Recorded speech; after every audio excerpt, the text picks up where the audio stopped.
മുഖ്യമന്ത്രി പിണറായി വിജയന്റെ മരുമകനായ മുഹമ്മദ് റിയാസ് അദ്ദേഹം ഇപ്പോൾ പൊതുമരാമത്ത് മന്ത്രിയാണ്.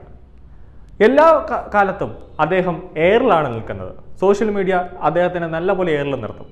ഇപ്രാവശ്യവും എയറിൽ തന്നെയാണ്. അതായത് എയറിൽ നിൽക്കാനുള്ള ഏറ്റവും പ്രധാന കാര്യം വിദേശ സന്ദർശനമൊക്കെ നടത്തി അവിടെ കാണുന്ന സാധനം ഇവിടെ വന്ന് അതേപോലെ ചെയ്യും. അവിടുത്തെ ഭൂമിയുടെ സന്തുലിതാവസ്ഥ നോക്കിയിട്ടല്ല പുള്ളി ഇവിടെ വന്ന് ചെയ്യുന്നത്.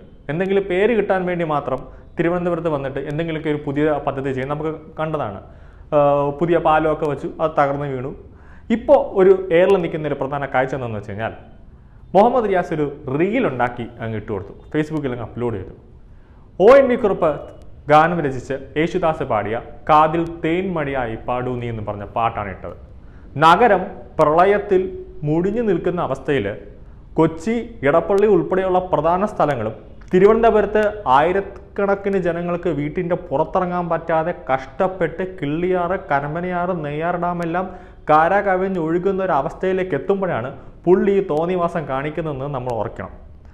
പുള്ളിക്ക് ഇതിനെപ്പറ്റി യാതൊരു ചിന്തയില്ല. കാരണം ജനങ്ങളുടെ നികുതി പണം കൊണ്ട് ആർത്ത് ഉല്ലസിച്ച് ടൂറ് പോയി വരുന്ന വ്യക്തി ജനങ്ങളുടെ നികുതി പണം കൊണ്ട് അവരുടേതായ ഔദ്യോഗിക വസതിയിൽ കിടക്കുന്നു. ഇന്നോവ ക്രിസ്റ്റ കാറിൽ AC ഇട്ട് പാട്ടും പാടി ജോൺസൺ മാഷയുടെ പാട്ടും കേട്ട് കട്ടൻ ചായയൊക്കെ കുടിച്ച് ആടി ഉല്ലസിച്ച് ഭാര്യയോടൊപ്പം സുഖമായിട്ട് ജീവിക്കുന്ന ഒരു മന്ത്രി.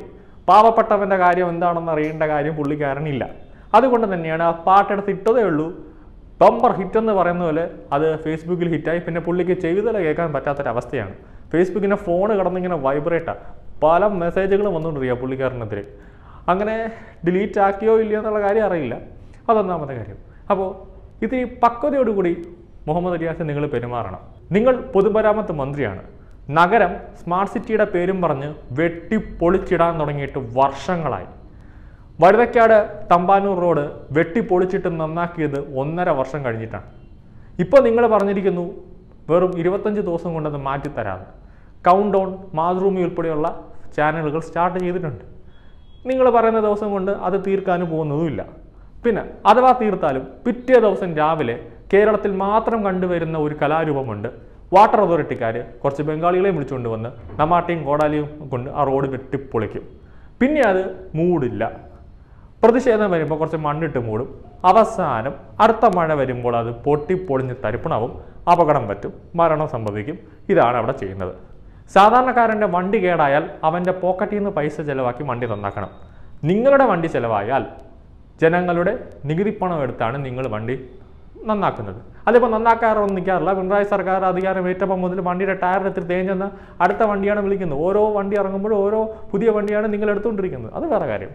പിന്നെ ഈ സ്മാർട്ട് സിറ്റിയുടെ പേരും പറഞ്ഞ് നഗരത്തിലെല്ലാം വെട്ടിപ്പൊളിച്ചിട്ടിട്ട് എന്തിനാണ് ജനങ്ങൾക്ക് ഇത്ര ബുദ്ധിമുട്ടുണ്ടാക്കുന്നത്? ഭരിക്കാൻ അറിഞ്ഞൂടെങ്കിൽ അറിയാന്നുള്ളവനെ കൊണ്ട് കൊടുത്തിട്ട് ആ പദവി കൊടുത്തിട്ട് വേറെ എവിടെയെങ്കിലും ചെന്നിരുന്നാൽ പോരും.